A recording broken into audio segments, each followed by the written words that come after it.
friends, welcome to இது நம்ம சமையலறை. இன்னைக்கு நம்ம சமையலறையில் என்ன பார்க்க போறோம்னா இப்போ ட்ரெண்டிங்ல இருக்க இந்த டல்கோனா காஃபி தான்.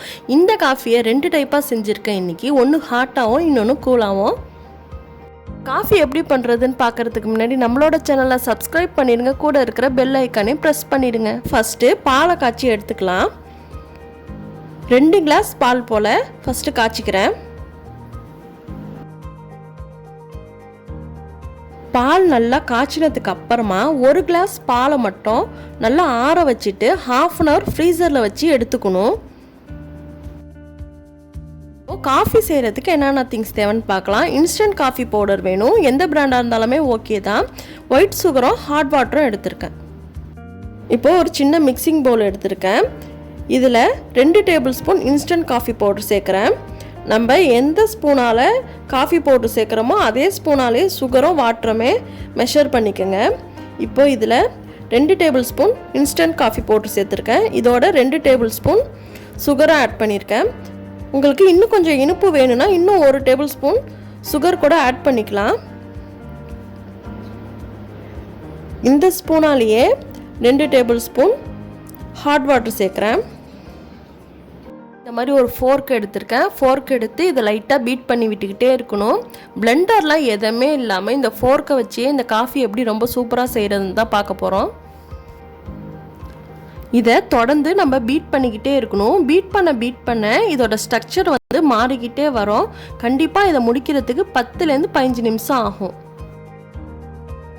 ஆல்மோஸ்ட் இது ரெடி ஆகிடுச்சு. இன்னும் கொஞ்ச நேரம் பீட் பண்ணால் இது கரெக்டாக இருக்கும். இதுதான் இதுக்கு கரெக்டான ஸ்டேஜ். இந்த ஸ்டேஜ் வர வரைக்கும் கண்டிப்பாக பீட் பண்ணிக்கிட்டே இருக்கணும். நம்ம ஸ்பூனில் எடுத்தால் கூட விழக்கூடாது. பவுலை திருப்பி பார்த்தா கூட அது கொட்டக்கூடாது. அந்த ஸ்டேஜ் வர வரைக்கும் நம்ம நல்லா பீட் பண்ணி கொடுத்துக்கிட்டே இருக்கணும். நம்ம காஃபி ரெடி பண்ண வேண்டியதான். ஃபஸ்ட்டு ஒரு கிளாஸ் வச்சுருக்கேன்.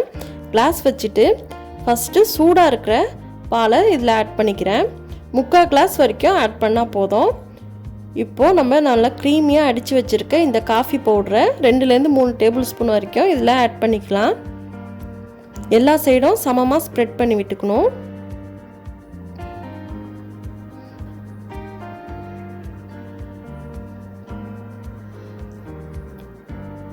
இந்த மாதிரி எல்லா சைடும் ஸ்ப்ரெட் பண்ணி விட்டுட்டு இது மேலே லைட்டாக காஃபி பவுட்ரு இல்லைன்னா கொக்கோ பவுட்ரு எது வேணாலும் லைட்டாக ஸ்ப்ரிங்கிள் பண்ணிக்கலாம். அடுத்தது நல்லா சில்லுன்னு ஒரு காஃபி ரெடி பண்ணிவிடுவோம். இது ஏற்கனவே ஃப்ரீசரில் எடுத்து வச்சுருந்த பால். நீங்கள் ஃப்ரீசரில் வைக்க டைம் இல்லைனாலும் நம்ம ஐஸ் க்யூப் இருந்தால் கூட அதை யூஸ் பண்ணிக்கலாம். இது ஒரு 3/4 கிளாஸ் ஆட் பண்ணிவிட்டு இது மேலே நம்ம பீட் பண்ணி வச்சுருந்த இந்த காஃபி பவுடரை ஸ்ப்ரெட் பண்ணிட வேண்டியதான். இந்த காஃபி பேட்டரை 2லேருந்து 3 டேபிள் ஸ்பூன் வரைக்கும் இதில் தாராளமாக சேர்த்துக்கலாம். நான் இன்றைக்கி 2 காஃபி ரெடி பண்ணுற அளவுக்கு அளவு சொல்லியிருக்கேன். இப்போ இந்த காஃபி பேட்டர் மேலே நான் சாக்லேட்டை துருவிட்டு சேர்த்துருக்கேன். உங்களுக்கு எது விருப்பமோ அதை சேர்த்துக்கலாம். கொக்கோ பவுடர் கூட சேர்த்துக்கலாம். பிஸ்கெட்டை கூட க்ரஷ் பண்ணிவிட்டு அதை கூட சேர்த்துக்கலாம். நம்ம விருப்பம்தான். அவ்வளோதாங்க. இப்போ டல்கோனா காஃபி ரொம்ப சூப்பராக ரெடி பண்ணியாச்சு. கண்டிப்பாக உங்கள் வீட்டில் இன்றைக்கே ட்ரை பண்ணி பாருங்கள். அதுக்கு முன்னாடி நம்மளோட சேனலை சப்ஸ்கிரைப் பண்ணிடுங்க. கூட இருக்கிற பெல் ஐக்கானை ப்ரெஸ் பண்ணிடுங்க. லைக் பண்ணுங்கள், ஷேர் பண்ணுங்கள், கமெண்ட் பண்ணுங்கள். தேங்க்யூ.